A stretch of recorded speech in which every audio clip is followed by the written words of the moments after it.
Welcome back everybody to another episode of Direct Comparison.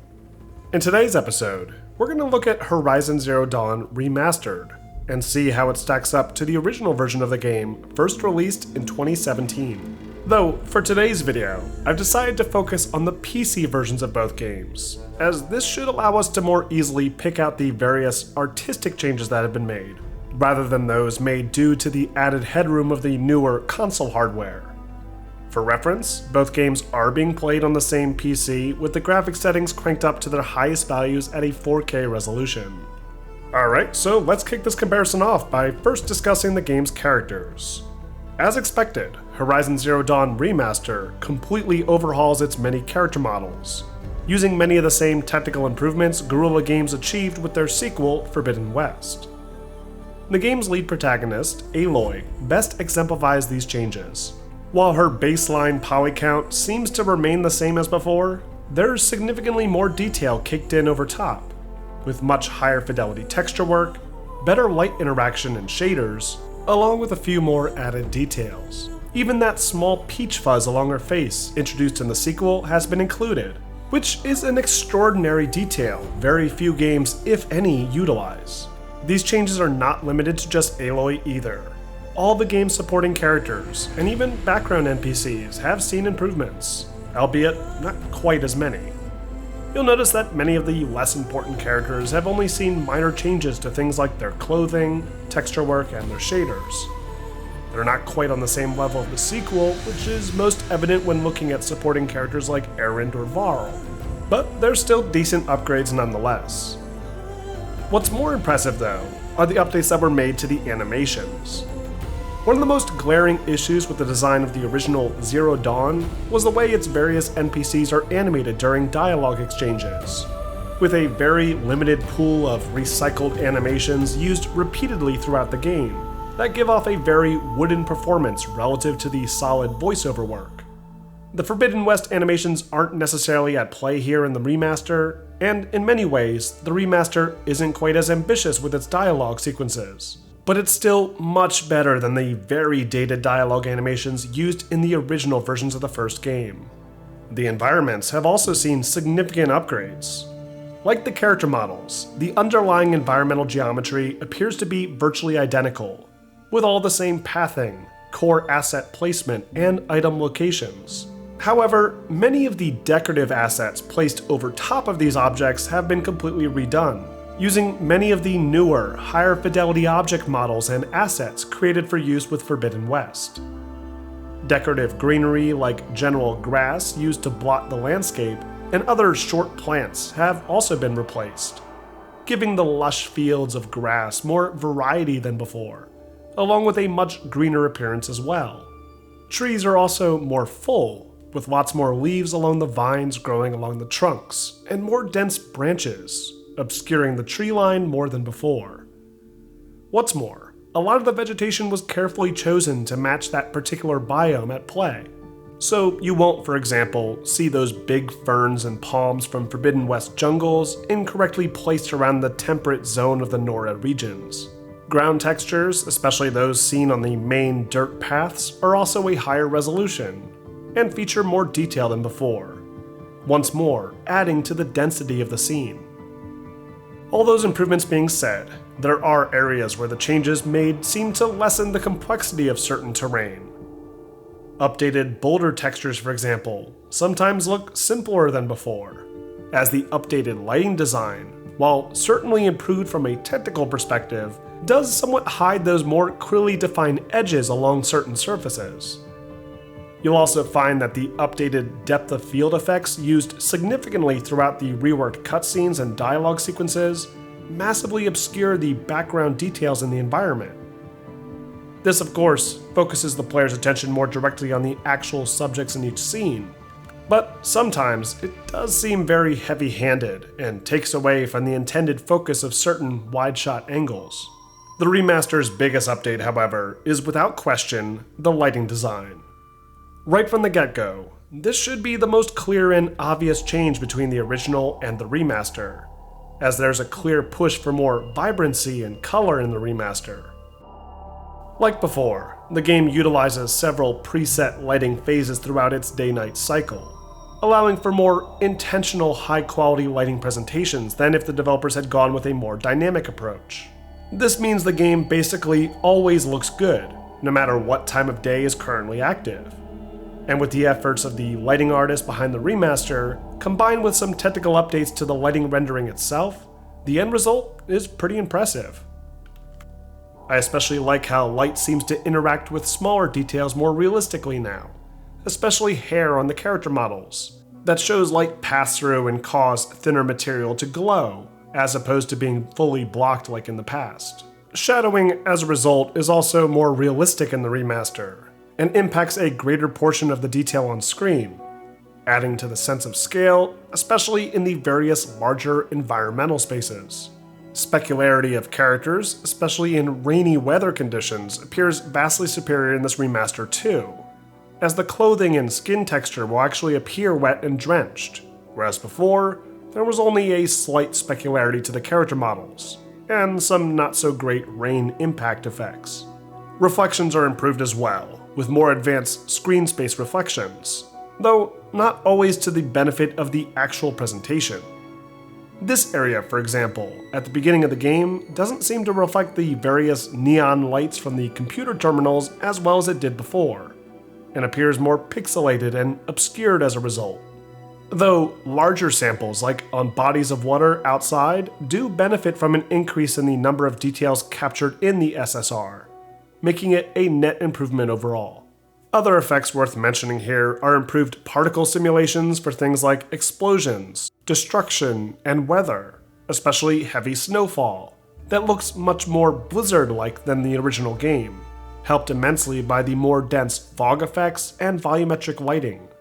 Like with Forbidden West, snow and sand will also cling to Aloy's character model after sliding and rolling through it, and ground deformation similarly has been added in, making the snowy northern areas and the desert region near Meridian feel more in line with those found in Forbidden West and Zero Dawn's snowy expansion, the Frozen Wilds.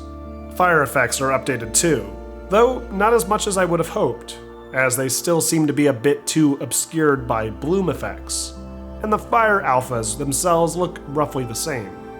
I was happy to see that the water has been updated though, as this was always a gripe I had with the original game.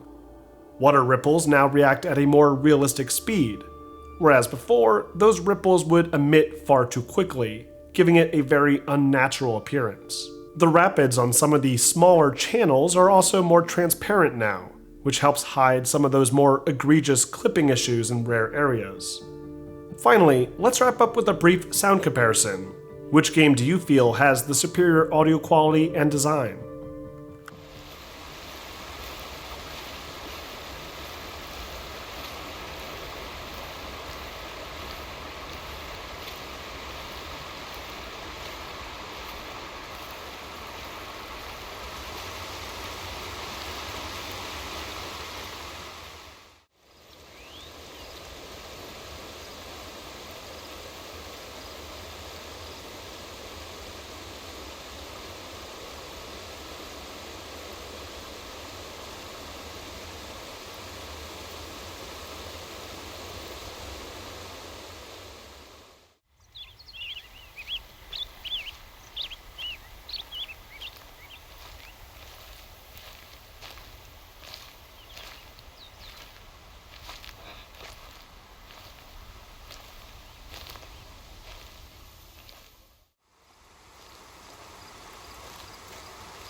That's a machine I can't override. Not until I've learned more.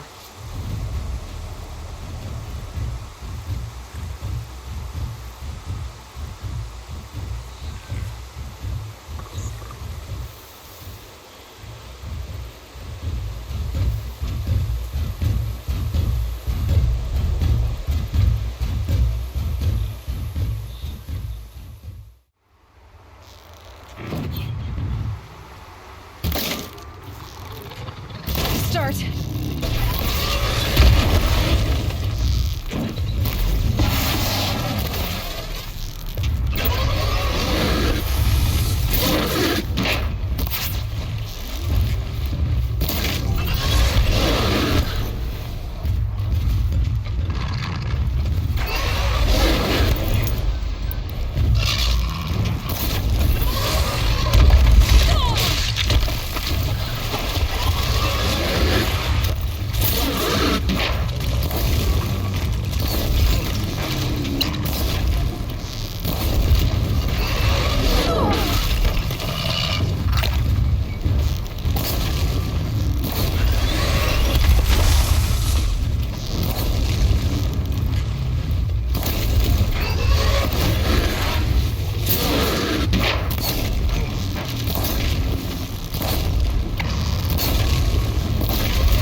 And that wraps up this episode of Direct Comparison.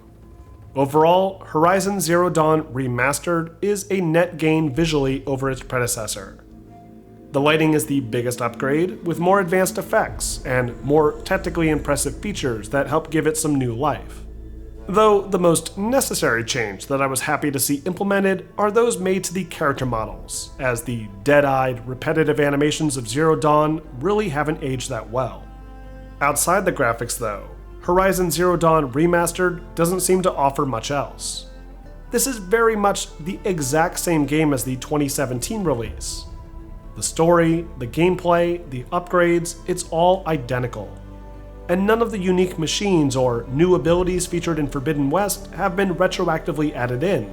This isn't necessarily a bad thing, as I feel there's intrinsic value in maintaining the core of the gameplay with the remaster, and not risking changing that experience with abilities never intended for those certain environments. But to have a remaster of a game that arguably still looks great does seem a bit strange, especially for PC gamers that only just received this game 4 years ago.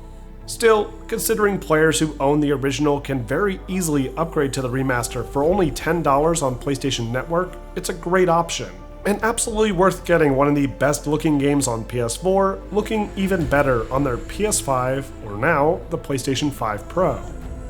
It's also worth noting that the game runs great on both PC and PlayStation 5, with no noticeable stuttering or technical issues.